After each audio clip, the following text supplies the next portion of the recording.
I'd like to talk for a little bit about the influence of Douglas McGregor's Theory X and Theory Y on organizational behavior. Now, you might be wondering just who was Douglas McGregor. Well, he was a professor of psychology and industrial management at MIT and was president of Antioch College. You might ask if he was recognized as an authority by his peers. McGregor was actually identified as the most popular management writer of 1993 in an article entitled Management Gurus.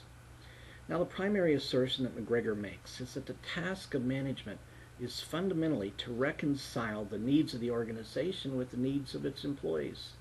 His Theory X and Theory Y simply applied Maslow's hierarchy of needs to the workplace.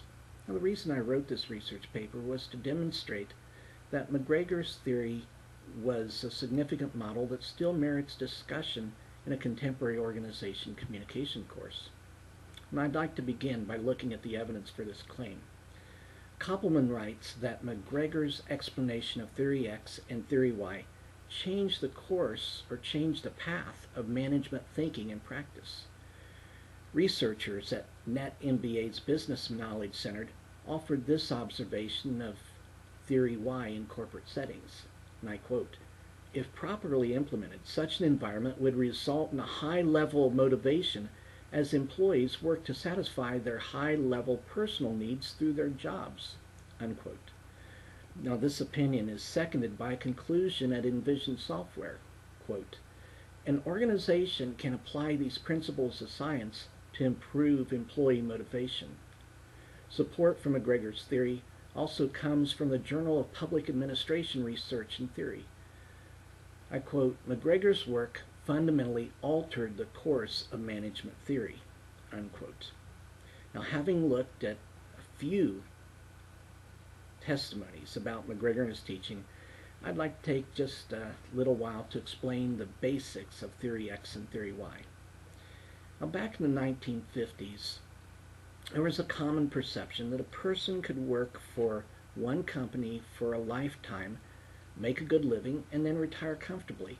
But despite all this, McGregor noticed there was a great deal of dissatisfaction in the workforce.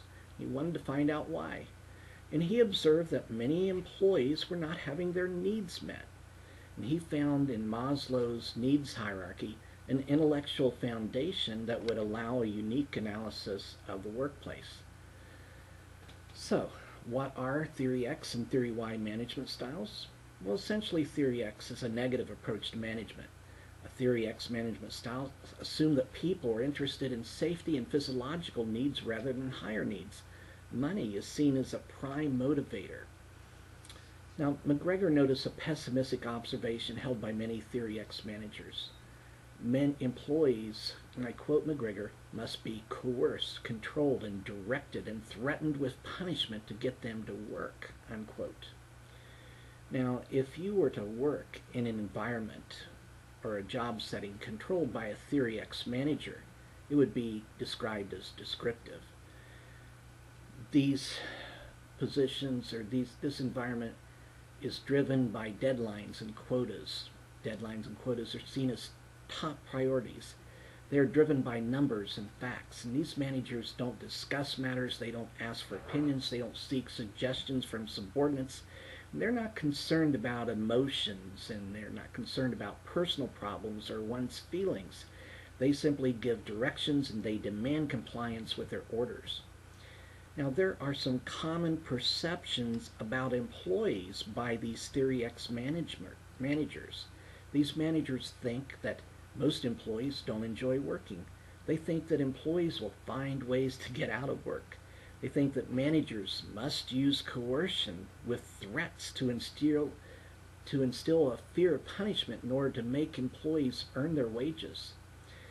These managers think that employees have little or no ambition and that they dislike responsibility. They say most employees need and desire strong and clear instruction, and they think the greatest motivator for employees is job security. Now, contrast this with the climate of an environment controlled by a Theory Y manager, which is described as open and supportive. A Theory Y manager encourages personal growth, Well, there's a measure of power sharing and delegation of responsibilities. In this manner, some control is surrendered by management to subordinates in an effort to produce a more productive work environment. Now, instead of issuing directives and ultimatums, a Theory Y manager will help guide employees to formulate objectives. Now, another characteristic found in this environment is job enlargement. Jobs are redefined and expanded, resulting in increased job satisfaction. Now, just as there were common perceptions of employees with a Theory X management style, there are common perceptions of employees with a Theory Y management style.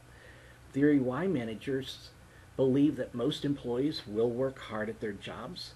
They believe that employees will strive to reach organizational goals or objectives on their own without use of coercion and without use of threats because they're simply rewarded by their achievements.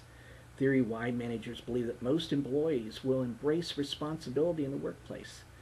Theory Y managers think that many employees will try to use and cultivate problem-solving skills to help the company be productive. So McGregor simply thought that Theory Y would help produce the development of effective managers. And McGregor wanted managers to encourage employees to use their imagination on the job. McGregor saw most corporations meeting only the very basic of Maslow's needs, and so in response to this, Theory Y was developed. And McGregor encouraged employees to participate in problem solving. He wanted managers to share power and responsibilities with subordinate workers. He wanted managers to think about how the esteem needs and the self-actualization needs of employees could be met at the workplace. Now, employees working in a company practicing Theory Y will be encouraged by their managers. There'll be increased job satisfaction and a sense of pride and of a job well done.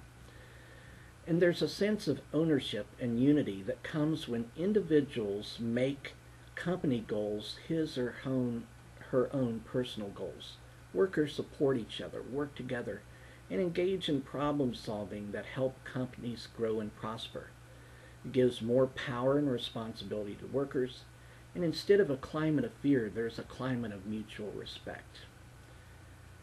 Now, in conclusion, this paper has tried to demonstrate that McGregor's Theory X and Theory Y has been a major influence in the field of organization communication. McGregor challenged management to develop Theory Y supervisors that would inspire workers to give their very best effort and to develop into all they could be. McGregor's research will be helpful to managers seeking to create a positive and productive organization. Thank you.